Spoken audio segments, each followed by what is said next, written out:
obviamente no es ningún esfuerzo para mí mover lo que haya que hacer para estar en Oviedo.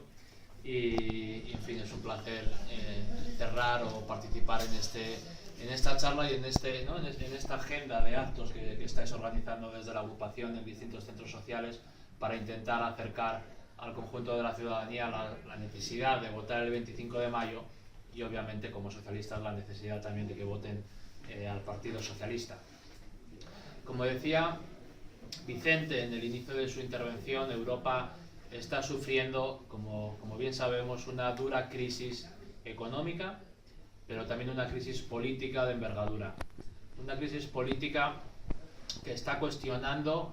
los propios mimbres del sistema democrático. Las encuestas en toda Europa están adelantando un crecimiento de los populismos, de los partidos xenófobos,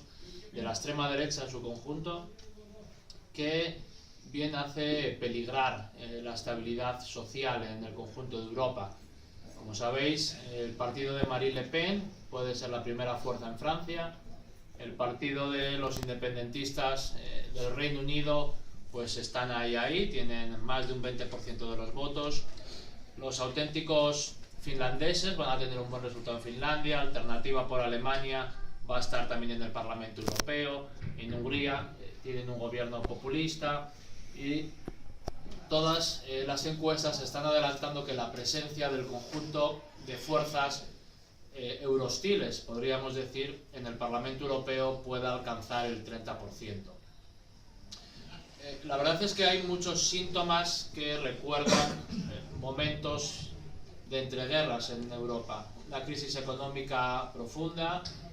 una evolución del desempleo, de la pobreza extraordinaria, un aumento de las desigualdades lacerantes y sobre todo una perspectiva a medio plazo aún peor, porque lo que probablemente haya perdido Europa es esa perspectiva, ese horizonte, esa meta que había significado siempre Europa, obviamente para los españoles, como decía Alfredo antes, pero también para el conjunto de los europeos. Europa está en un marasmo del que es necesario salir, y es necesario salir con políticas que vuelvan a recuperar la propia identidad, las señas de identidad, el espíritu inicial de Europa, que no es otro que un acuerdo entre europeos, entre ciudadanos, en favor de una economía social de mercado y en favor de un estado del bienestar sólido y del desarrollo de políticas de cohesión social y de cohesión territorial. Y esta Europa es la que se ha roto en los últimos años. Comentaba antes Wenceslao los años que llevamos sufriendo una mayoría de derechas en Europa, una mayoría que ha bloqueado de manera permanente en los últimos años cualquier avance en el proceso de integración económica y por supuesto social en Europa. Porque esta crisis, la crisis económica, la crisis de la eurozona, aun cuando tenga claros efectos de la crisis financiera internacional, el shock provocado por la caída de los bancos americanos, como destacaba antes Vicente, tiene una raíz realmente particular, una raíz exclusivamente europea, que además es lo que explica que Europa esté tardando tanto en salir de esta recesión. Y no es otra que el camino a medio hacer en el que estamos. La zona euro, y me refiero específicamente a la crisis de la zona euro, porque los países que están fuera de la zona euro están relativamente menos mal que los que estamos dentro, es un camino impulsado por Jacques Delors, impulsado por socialistas europeos, pero que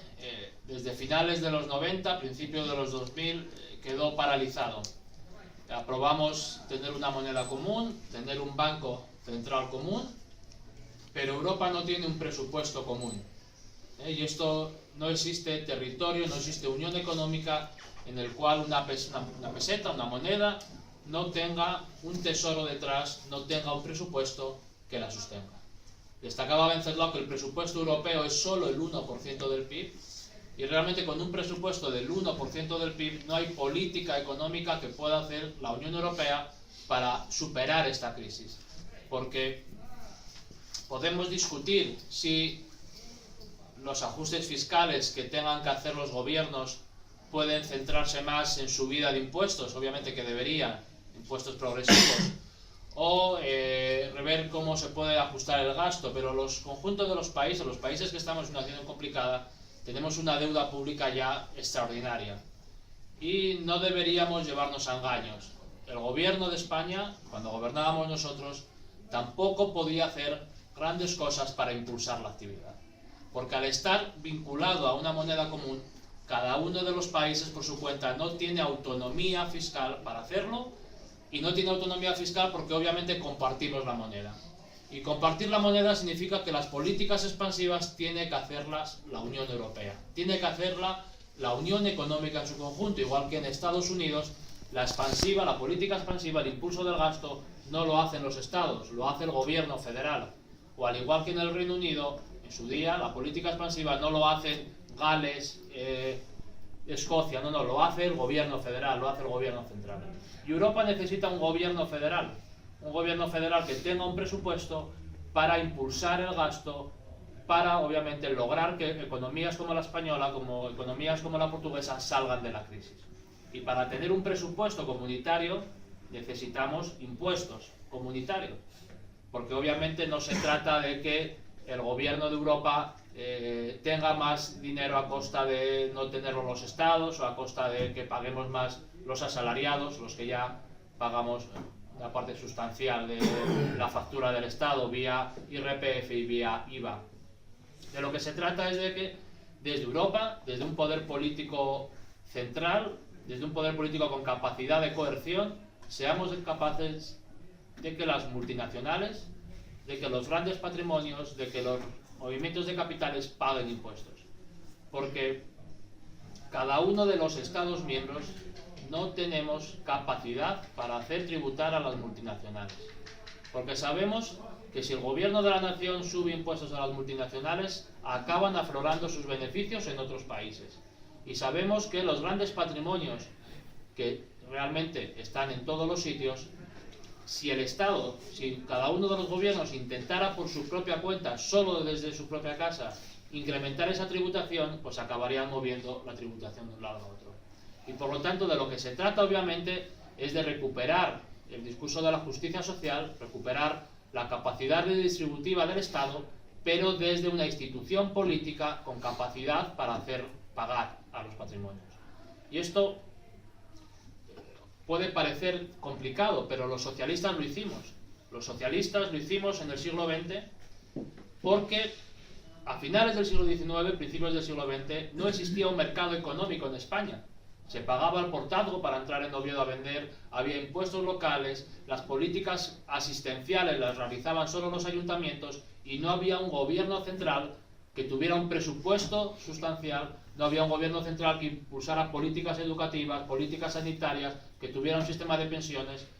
Y en el siglo XX los mercados locales en España y en todos los países se fueron integrando hasta consolidar un mercado nacional gracias a la mejora de las infraestructuras, a la reducción de los impuestos internos, y de la mano de los socialistas construimos un poder central en Madrid que tuviese capacidad para hacer tributar a las empresas que operaban en toda España, que tuviesen capacidad de hacer tributar a los patrimonios que estaban, en fin, en este caso en España, en Bilbao, en Oviedo también, las grandes riquezas que se habían generado en el proceso de industrialización. Y por lo tanto, lo que los socialistas tenemos que hacer ahora en Europa es algo similar. Necesitamos construir un gobierno en Europa que tenga un presupuesto propio para poder impulsar la actividad y que ese presupuesto propio provenga de impuestos, de tasas, que procedan de aquellos impuestos que cada uno de los países no podemos hacer tributar de manera individualizada. Y ese presupuesto tiene que ser útil para salir de la crisis, tiene que ser un presupuesto que